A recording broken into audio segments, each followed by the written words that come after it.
What's up everyone, China Cycling here. Today we're taking a look at this, the brand new G2 gravel frame set from WINSPACE. Let's take a look.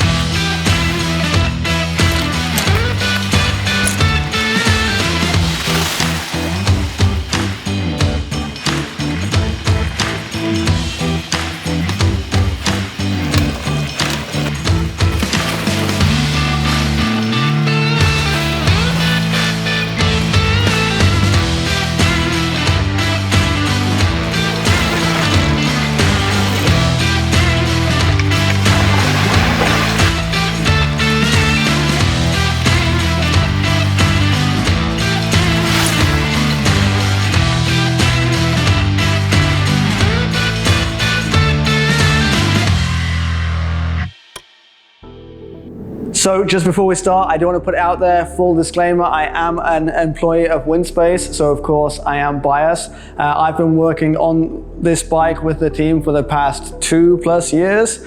So of course I am a bit biased. I think this is the bee's knees, but in this video, I'm going to try to keep it factual and show you why I think it's the bee's knees. The video you just watched was a video I put together for WINSPACE last week. Now this video today is going to be all about everything you need to know about this frame. It's going to be a pretty long video, so check in the video description. I'm going to split it into segments for you to follow easier. But yeah, grab yourself a drink and get comfy because it's going to be a long one. So let's get right in there and say, what is it? The G2 Gravel is WINSPACE's all-new frame set. It's a lightweight gravel frame set featuring progressive geometry. What does that mean? It just means we're a bit more relaxed at the front, designed around using shorter stems and big room for tire clearance. Headline stats for the frame set in a medium, I think unpainted is 1,090 grams for the frame. Tire clearance, we've got room for 700 by 50C tires on the small, medium and the large frames. And we can also put 650B on there, so with 650B we've got clearance for, again, for 2-inch tires, which is also 50 mil. The geometry itself is optimized around a 700C by 40 tire, which is pretty much what we've got here on this one. So what does optimized for 40 mean? It just means when they were drawing up the geometry of the bike, they were drawing it up with 40C tires in mind. And so when you go for bigger tires, the center of gravity of the bike is going to raise slightly, but also the trail value of the front fork is going to get longer. And a longer trail value tends to lead to the front end feeling a bit slow to response. So it's optimized around a 40C, but you can go as big as 50C if you want. You can go down to a 32C. Wouldn't recommend going any lower. If you go lower than 32C, your bottom bracket is going to be super low. And yeah, you're going to have to be careful taking the turns. But yeah, on this one here, we've got 32C Continental GP 5000s. On this one here, we've got 40C, 38C. On this one here, we've got 700 by 40C Schwalbe G1s. This one behind us, we've got 650B by 47s. This one here, we've got 700 by 32s. And this one here, we've got 700 by 38s. So I'll go into more details about these bikes behind me in just a second. Just a quick message, if you are enjoying this video, and I assume you are, please, please, please give it a thumbs up. That helps me out. And if you want more content like this, make sure you hit subscribe. And so when I upload these other videos, you'll see those too. Okay, back to the video. Some other headline stats. So we've got a BSA threaded bottom bracket. I'm sure all home mechanics will rejoice about that. For group sets, it supports mechanical or electronic shifting. And for your cable routing, it also supports external cable routing, or you can actually go fully internal with your cable routing like this guy over here. The fully internal cable routing is the same as WINSPACE's SLC disc brake and T1500 disc brake. It's a D-shaped steerer tube, and then the cables can just go down the front of your steerer tube. Another kind of standout feature of the frame is kind of just the design of the front triangle. So you've got a very big front triangle, even on this small size frame here. And the front triangle, the insides of the tubes are flatter. This lets you put as much stuff in the frame triangle as you can. So obviously if you're graveling, if you're adventure riding, frame bags are obviously a thing, but also, you know, sometimes if it's unpassable ground, it's nice to have a nice flat bar to shoulder the bike or whatever. And also these tube profiles also help optimize the stiffness to weight ratio. Yeah, you'll have also noticed on the bike, on the frame, mounts absolutely everywhere. We've got mounts on the top, we've got mounts in the usual place, but a lot more. You've got mounts for fenders on the back, you've got mounts for pannier racks on the back. On the front fork, you've got also fender mounts on the front fork and pannier rack mounts on the front fork too. So yeah, any mounts you could need, they've got them. A super brief history of the frame. So I first met WINSPACE, it's actually on this channel, at the Shanghai Bike Show 2.5 years ago. And at that point, they had like their specs that they wanted this bike to achieve, but there was nothing on paper yet. And basically when I started working with WINSPACE around 2 years ago is when this bike was on paper and in its first early revisions. Obviously WINSPACE know a whole bunch about carbon. They did one gravel bike before, the G1. Most of WINSPACE's bikes are hardcore race bikes, like road bikes. So they called in some outside help for the design. So the chief designer on this bike, a Canadian guy, like ex-Cervelo employee, former FSA employee, you know, been in the industry, a true industry vet. And so his experience was very pivotal in bringing this thing to life. I've also been riding prototypes of this bike for as long as I can remember. And now to see it actually ready, available for everyone, yeah, it's the first time for me to be involved with a project from the very beginning to it coming to market. And yeah, it's crazy how long it takes and all the revisions that go on and stuff. But yeah, it's so cool to finally have it here now and everyone can ride it and all these different setups we have. So let's start off by talking about the geometry, I guess. So geometry, gravel geometry is a super deep dive subject for sure. Again, something that I've personally been learning about with the development of this bike. You guys saw my Waltley bike that I did custom geometry on the channel about a year ago or so. And that was also part of my personal experimentation with trying different things. And of course, WINSPACE also did their own geometry experimentation. You know, we're very close to Waltley. We can knock up frames and try them out with different tweaks to the geometry and see how they feel when you're riding. With carbon fiber, it's a lot harder to experiment with geometry. You know, you gotta develop a mold and to make a prototype, and then your mold's pretty much useless if you want to change it. So yeah, as with most things in bike design, geometry is a trade-off. So you know, I guess one of the most key areas if you're talking about gravel geometry is the head tube angle and how slack do you want it. And basically the traditional trade-off is the slacker it goes, the more stable you feel on you know, gnarly descents, but the slacker it goes, also the less responsive the handling starts to feel. So I think on a gravel bike, like a modern day progressive gravel geometry is about getting your reach a bit longer, head tube angle a bit slacker, and then using a slightly shorter stem. And the shorter stem basically, you know, helps to counter the slacker head tube. And in my opinion, it works a treat, especially if you use a flared gravel bar. When you're on the HUDs, you know, you've got effectively a 40mm bar and you feel really agile. But then if you go down a gnarly descent, you know, you get in the drops, and with the flared bar, you get a much more stable platform to descend in. This particular one in front of me is built up with a Lauf, a Grit SL fork. So this isn't the WINSPACE fork. All these have the WINSPACE Gravel G2 fork, but the front rake value on this fork is pretty close to the WINSPACE fork, so they kind of play nice with each other. Another big thing when we're talking about gravel frames and gravel geometry, I guess, is wheelbase and more importantly, like chainstay length. So your chainstay length and how close the wheel feels to you is really going to affect the nimbleness of the bike too.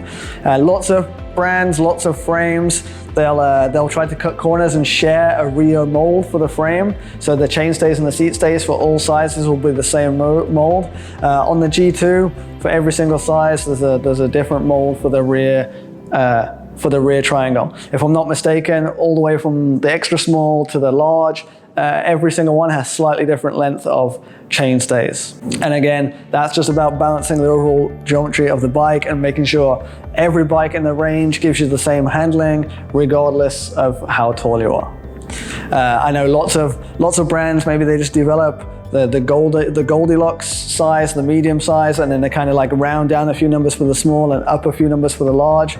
On this guy, everything has been built up for each size. You know, we've even got the bottom bracket height across the range goes up slightly to take into account the fact that most people, taller guys will be using longer cranks, shorter guys should be using shorter cranks. So yeah, that helps to keep the center of gravity of the bike low, and yeah, keeps it nimble in the corners. One thing about this, which is a big change to the previous gravel bike, is like the bottom bracket height.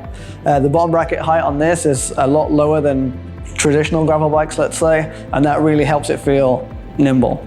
Now, if you are going to be jumping over some roots or something, you know, something that's going to be under the bottom bracket, it is something to, you know, you're going to have to pay attention to. But personally, I've been doing lots of gravel riding, and there's never a time where a big rock or a root or something that's, you know, 20 centimeters tall just so happens to fall between my two wheels. But something to take note of, as I said, in gravel bike design, everything is a trade-off. But this, with a lower center of gravity, descends amazing. The handling on this, like, I'll get into it later. So another thing we have to talk about when we're talking about the design of the frame is obviously tube shapes and tube profiles. This is a gravel bike, it's not an aero bike, so you won't find many teardrop shapes on here. But as far as the tube profiles go, they've been optimized for two things. Number one, like on the main triangle, like I said, been optimized to give you as much space in the main triangle as possible. Again, even on this small size, there's tons of room. You can see I've got 3 water bottles on here, and you can easily get a frame bag here, especially if you had a side-loading water bottle on here. My personal frame is an extra small, and again, I rock it with 3 bottle cages and a frame bag, no problem. The tube profiles, again, designed for optimal stiffness to weight ratio. It's a gravel bike, so compliance is obviously a thing, but the stiffness of the whole main triangle, if it's not stiff, it's not going to handle well at all. On the chain stays and the seat stays, the tube profile, again, compliance is the name of the game, but there's a sneaky little feature where the tire gets close to the chain stays. The shaping of the tube profiles is designed to try cut mud away from the tire. So if you've gone through something muddy and your tires have got some mud in them or whatever, the actual shape of the tube profiles designed to stop them getting conked up with gunk and designed to keep it all nice and clean. We actually did very extensive testing of this. I learned there's different types of mud. There's lots of different types of mud. We went intentionally to go find some mud to get it as muddy, as clunked up as possible. We found some mud that was super, super sticky. And compared to my Waltley Titanium with its round tubes, this thing could just keep on going when the mud got more and more, because the mud just couldn't build up. Whereas on the Waltley, the mud built up on the round tubes and it just ground to a halt, basically. So yeah, that's one cool thing, and it definitely does its job. So as I said in the beginning, tire clearance was a main point for the specs on this bike. Again, it's about giving choices, you know? I think WINSPACE is a brand that focuses on like the DIY bike builder, and DIY bike builders, we like to build our own bikes because it gives us choice. You know, you can build it up however you want. So we want it to give as much choice to the end user as possible. And so yeah, you can go as big as 700 by 50C, as small as 700 by 32C. You could go smaller. You know, the bike's not going to explode, but don't recommend it. Like I say, your bottom bracket will be getting very, very low to the ground. 650B, so my personal bike, the XS. The XS, if you want to get big tires on it, you have to go for 650B. For 700C, you can only go up to as wide as 35, and that's just because the angle of the seat stay, because the whole frame is smaller, just can't get around a bigger tire. But I'm also a big proprietor of shorter girls using 650B anyway. Like, I think it's crazy that in road bikes especially, you know, short people, tall people are all using the same size wheels, you know. People arguing about millimeter length of stem, but everyone's riding around on the same wheels. So me personally, I think if you're below like 170 centimeters, I think you should be riding 650B wheels. Again, in the comments, I'm sure people will be, but hey, come at me, bro. These bikes here, like I say, this one's built up with 650B wheels. That thing is actually an absolute hoon to ride. Yes, it is a flat bar gravel bike, whatever that means. But yeah, 650B, I like it. Taller guys, 700C, got your back. Another trade-off with frame design, obviously, the wider your tires want to go, then the more your chainstays have to come out, and the more your chainstays come out, the less room there is for your chainring. And yeah, so on this one, the maximum chainring size, if you're using a 1x system, is a 42. At 42, you'll have room between the chainring and the frame, no problem. And if you're using a 2x setup, then the biggest you can go is a 3346. And a 3346 is what SRAM are pushing these days, obviously. You've got SRAM Force, SRAM Axis, SRAM Rival now. They all have 3346 options, if I'm not mistaken.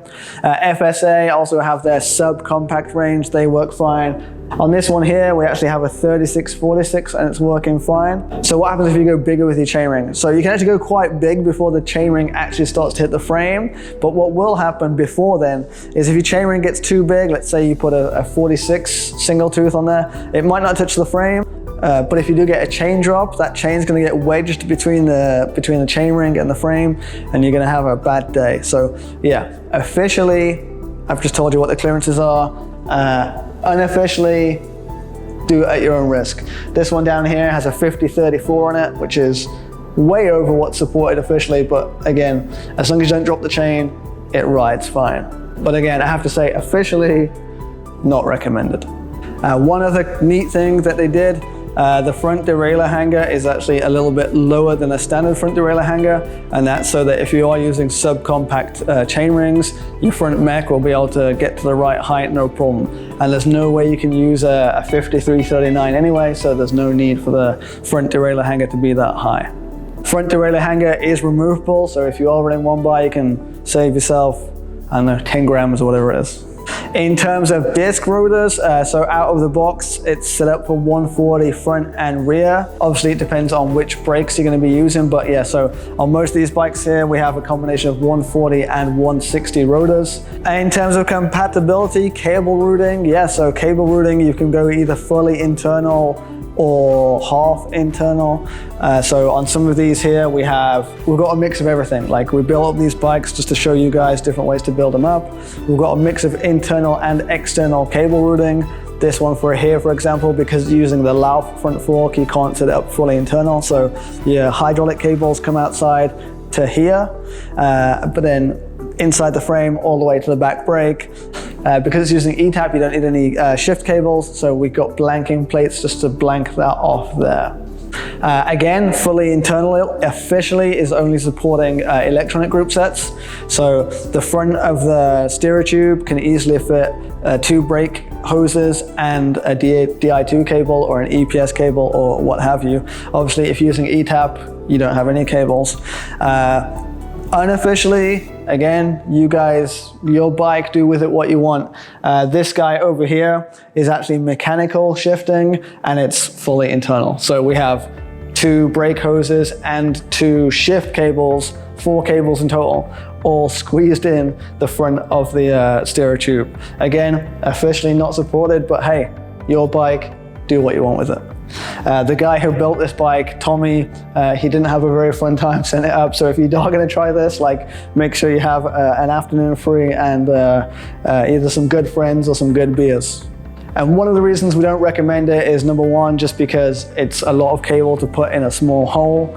And number two, because the shift cables have to do such a crazy S-bend, the friction on the cables isn't insignificant. And so the feeling of shifting won't be optimum. But I've ridden this, it shifts no problem. There's no ghost shifting or anything like that. But hey, your bike, build it your own way. My personal one, like I say, I'll show you guys another day. My personal one, I have it set up 1x mechanical and also, yeah, fully internal. So I have 2 brake hoses and the rear derailleur cable going down through the front steerer tube. And yeah, that's no problem. So the headset, again, is pretty much standard for these days. On the top, we've got 1 1/8 inch. At the bottom, we've got 1 1/2 inch, a tapered head tube, compatible with most forks. Obviously, the fork it comes with, no problem, but also you got aftermarket options like this Lauf Grit SL here. The interface between the Lauf and the frame isn't amazing, but like I say, that's because it's Lauf's fork without a frame. So there's a bit of a gap, but you know, it's just an aesthetics thing. Bottom brackets, again, you know, there's a new standard every day or whatever. We were looking at T47, but in the end decided to go for BSA threaded. Now, why did we go for BSA threaded? So we imagine lots of people are going to be riding these things on, you know, big tours across Europe, across America, across wherever. And if you find you need to change the bottom bracket, it's going to be a lot easier to find a BSA bottom bracket in a small bike shop than it is to find a brand new T47 or some other standard that the industry isn't fully supporting right yet. So yeah, BSA threaded, it's tried, it's tested, it works, and yeah, I think most home mechanics are a fan of BSA threaded bottom brackets. Also on the subject of compatibility, mounts. Yeah, we've got mounts everywhere. So we've got, you know, top tube mounts, down tube mounts, front mounts on the front fork, fender mounts front and rear, pannier rack mounts. I think there are 11 different positions you could put a water bottle holder on this thing, which, you know, hey, go nuts. And again, it all comes back down to the same mentality of the design philosophy of this bike, is that it's your guy's bike, you build it how you want it. If you want to put a bottle up here, go nuts. Who are we to tell you can't? Yeah, so just giving you guys more options. So as for colors, this is the place where I'm most biased, because all these colors were chosen by yours truly. And so if they don't sell, it's me who gets killed. But so down here we've got crimson red, as some guy called it, emerald green, we've got a carbon black, and we've got cerulean blue. And then this guy here, there's a story behind this one. So way back in the day when this frame was first greenlit and finalized, like I wanted to get one for myself from the beginning, obviously, and I started drawing up a custom. And then at the same time was the huge explosion in the bike industry, and you know, the paint factory's all busy, etc. And the paint factory suddenly, you know, they have their targets to meet of how many frames they need to paint a day. Like they stopped taking any custom paint jobs. So like we're only doing our main manufacturing paint job. So me, 100% selfish, I still wanted my frame that I designed and spent time designing. And so I guess I just, you know, when you're the marketing manager of the company now, you get to say, hey, well, put this paint job into production. So yeah, this is mine to share with the world, I guess. I call it the mullet. In the world of gravel, the mullet is when you've got a small chainring at the front and a huge cassette at the back. So that's my style when I'm riding gravel, and that's what I want to go for. Of course, it's pink. I love pink. I'm not sure this is to anyone else's taste. Like I say, purely selfish of me to come up with this paint job as a mass production paint job. It's super immature, but hey, that's me. The carbon black is probably the most, you know, low-key, understated of the bunch. WINSPACE can actually supply you the frame like totally raw with no clear coat, no decals or anything. If you want to do your own custom paint job, that is an option if you get in touch with WINSPACE. We've actually sent out a few raw frame sets to a few artists to see what they can come up with, and looking forward to sharing those with you. If there's any artist guys out there who can do a wicked paint job, get in touch, and yeah, we'll see if we can work together on something. So that's kind of everything about the frame. And so here at WINSPACE, we're mostly a frame company, like especially overseas, not really a bike company, we're a frame company. But you can't ride a frame, you can only ride a bike. And so all of us here are diehard cyclists too. And so when we came up with this frame, I was given the task of showing you guys different ways to build up the bikes. So these 5 frames here are kind of from my sick, twisted brain, just to give you guys some ideas of different ways to build up the frame. I think maybe I'll go into more detail on these in their own videos maybe, because otherwise this video is going to be stupidly long, but I'll give you a quick overview of them all. So this one is kind of like the flagship premium gravel racing bike, if you will. And then going down to the other side of the spectrum, we have this. This was built as like the budget gravel bike. As you all know, I love budget stuff. Even though I'm super fortunate to be able to ride stuff like this every day, like this is where my heart is. Like I love kicking ass on relatively inexpensive bikes. So this guy was kind of like a weird offshoot of the project. We one day decided to slap on some road wheels, in this case, you know, a set of our Hyper 38s with 32mm tires. to see how it rode, and to our surprise, like, it rode great. So like I said before, at WINSPACE, the SLC and the T1500 and the T1300, like, they are what we would more call race bikes than road bikes. So like they're designed to win races. Like, in our opinion, there's a difference between a race bike and a road bike. And if you put road wheels on this gravel bike, it makes a damn good road bike.